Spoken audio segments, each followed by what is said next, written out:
Women's basketball, a sport that has grown remarkably in the past several years, including a league that has grown with it. The Women's American Basketball Association, a league of opportunity for anyone with a love for the game. Players who want to continue their playing careers and coaches who want their own team are welcome here. Got a passion for basketball but not on the court? Not a problem. There's affordable ownership for any sports-minded entrepreneur. Visit WABA's website, womensaba.com. WABA, it's our time. This is Rob Hill from the media department of the WABA. And today, on the phone, I have the vice president of the WABA, Miss Faith Colter. AK, what's up? Hey, how you doing, Rob? I'm good. I want to thank you for calling.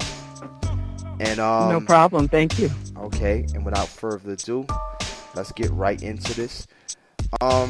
I usually like to start all my interviews by asking all my guests the same question, and that is, where did your love for basketball begin? Oh, wow. My love for basketball started a long time ago. Probably when, as a kid, okay, I started playing basketball probably about the age of, probably about 12, 13, and went into high school, started playing, and it was on from there. Okay, hold on, because I'm not going to let you leave nothing out. So are you saying that you played on a high school team? Yes, I played high school. I played 4 years in college, and also played in semi-pro leagues. Oh, okay. So we got to go back a little bit. So what high school did you play for? I went to Roosevelt High School, the same high school that Julius Erving graduated from, Eddie Murphy graduated from, okay, Long Island. That's Long Island, okay. And then from there, where'd you go?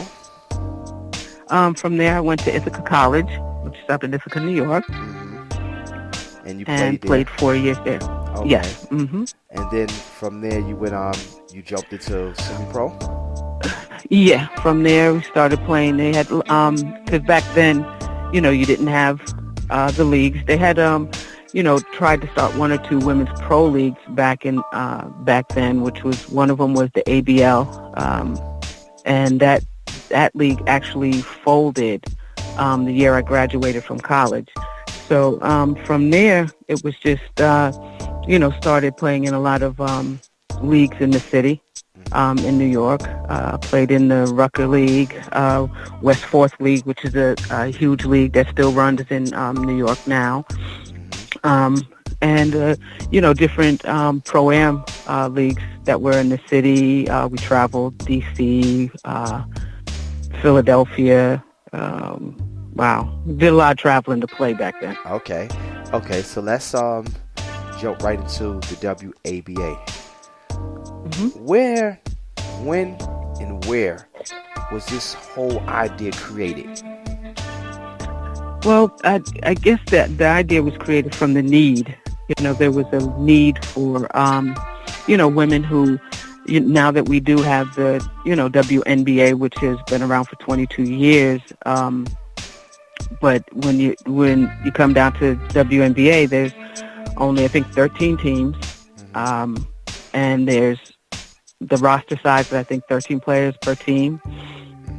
And you have thousands of colleges out there, and the women who don't make the WNBA or don't get drafted, those who can't, don't get an opportunity to go overseas, now all players have no place to play. And a lot of them, want to continue playing, want to get the opportunity to possibly be seen, to get picked up, to be able to get a pro overseas contract, maybe even maybe get a look from the WNBA.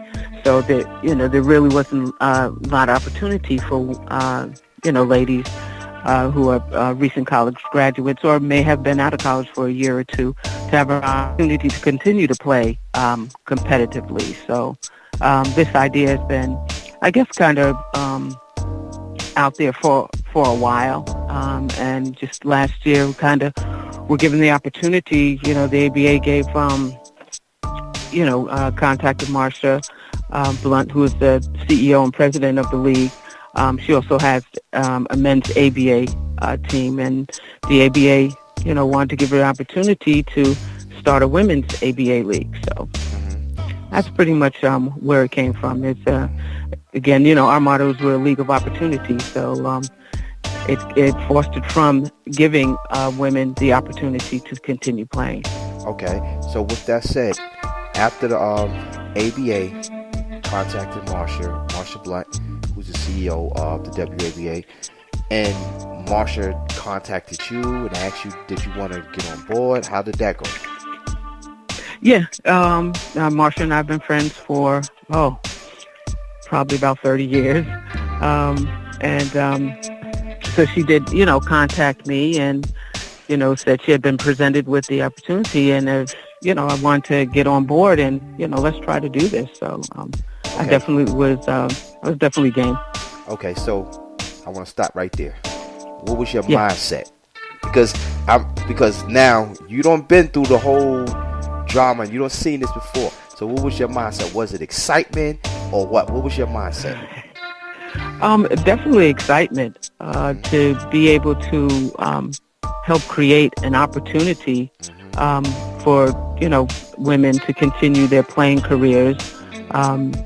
It was just a no-brainer for me, especially considering that we did, years ago this opportunity didn't exist. So it was definitely excitement, and was ready to get on board with that.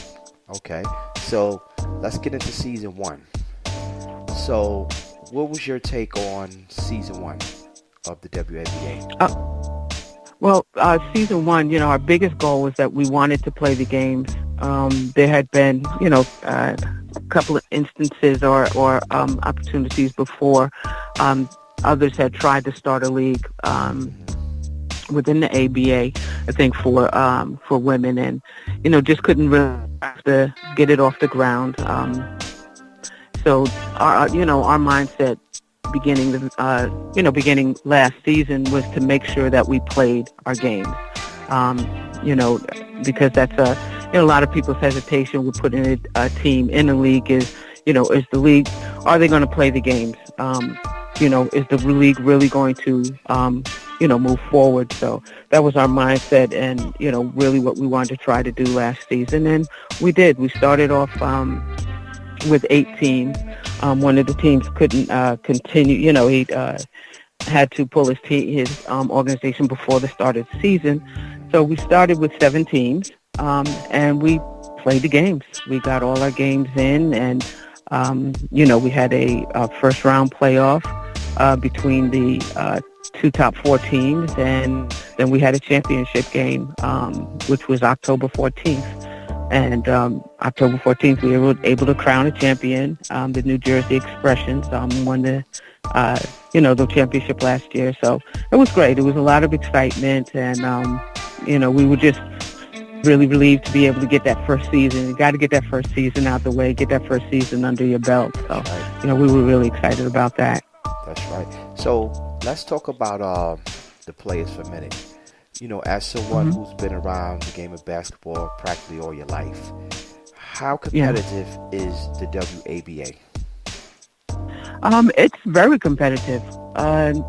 We have, again, there are so many players there. When you think of the number of even, top-tier Division I teams, mid-major Division I teams, and not even to talk about maybe the lower Division I teams and Division II teams. So there are hundreds, thousands of women out there who want to play. So, we were able to get a lot of good players to come out. So the games were competitive.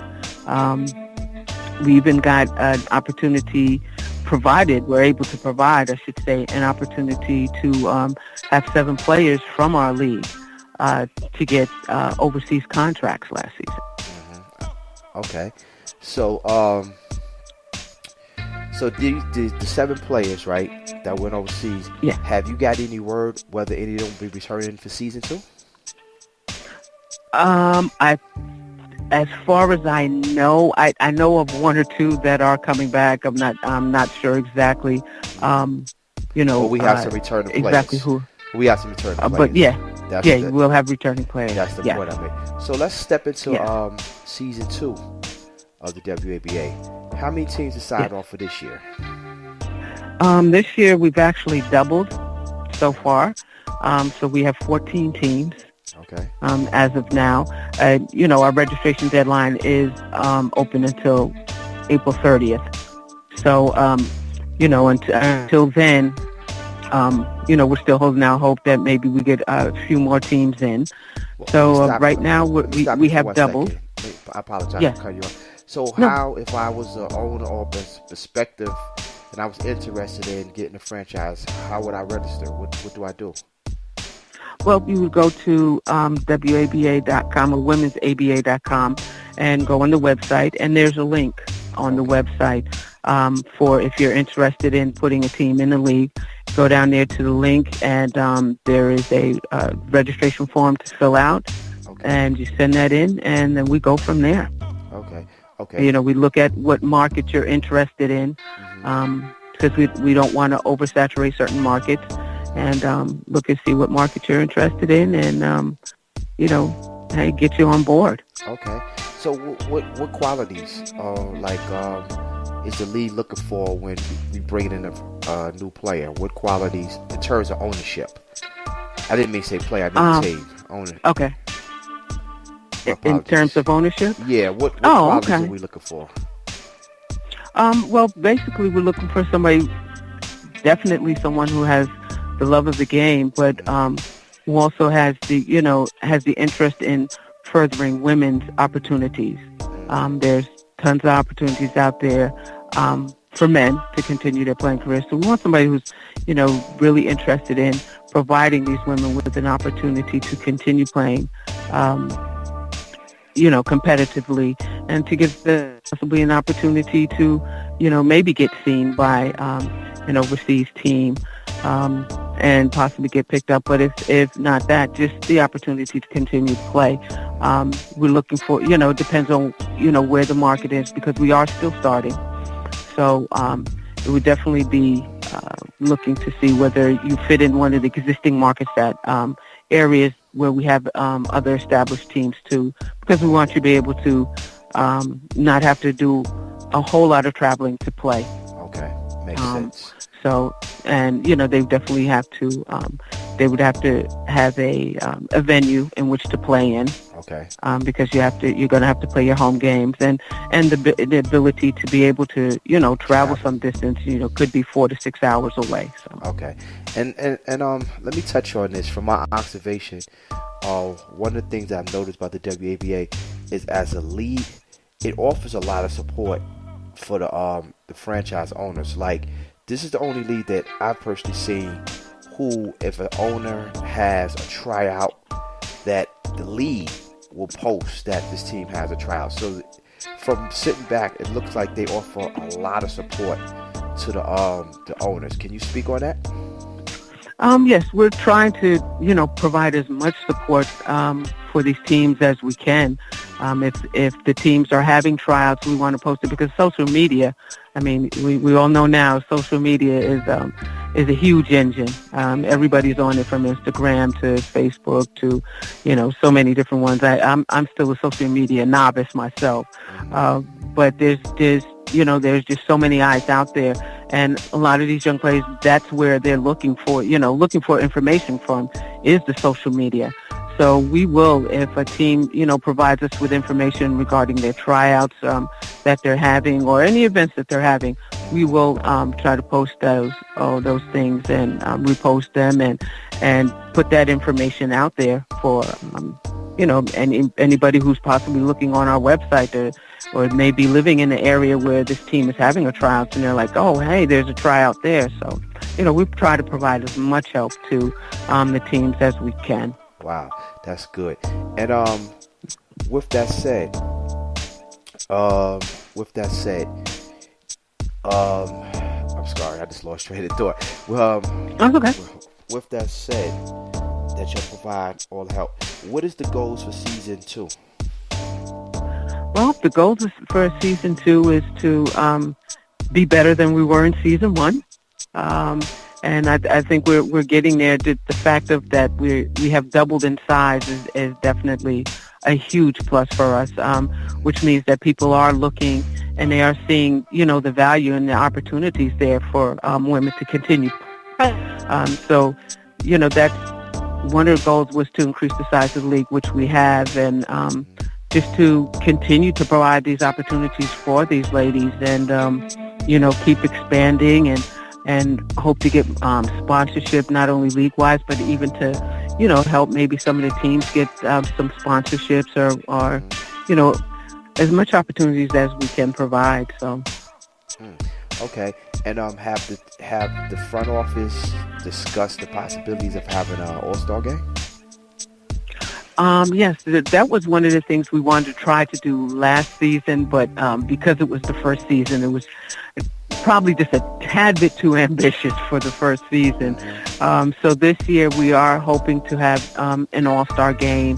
We're looking to see possibly if there's an opportunity to have that completely sponsored. So it's something that we are looking into. And we're working on some things, so hopefully that will be something that we have this season is an all-star game prior to the playoffs. Okay, and one thing that I noticed about the WABA that I haven't seen too many leagues, they have a deal that you have to fill me and the rest of the listeners in with I-95, where they're streaming the games. Can you speak on that? Oh, yes. We've partnered with Bobby at I-95 Sports Network. And last season, what they did is they provided live streaming for all the teams. And what the team's responsibility was, they had to, just have somebody there, one of their staff, to have an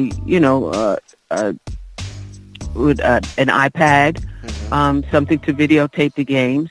And these games were taped and live streamed online. He, provided all the, the access and everything for them. If they did not have someone on staff that could do it, he would help them, depending on where they were, try to help them maybe contact a college in the area or something and try to help them find somebody to do that, to do the taping for them and the live stream. So it was a great tool for us last season, and that's what helped a lot of the players to get those overseas looks, because people were able to go on the I-95 Sportsnet and watch the stream, and they would be up there for a specific amount of time where they could just go back and watch the games if they weren't able to see it live stream. So it was a tremendous partnership with I-95 Sportsnet. So we are looking forward to continuing that partnership this season. Wow, that's great. And before I let you go, can you please tell the listeners one more time, when is the deadline to get a team, and where must they go to sign up or express their interest for owning a WABA team? Okay, they can go to the womensaba.com, the website, and there's a link on there for if they're interested in ownership, putting a team in the league. And the deadline for that is April 30th. Okay.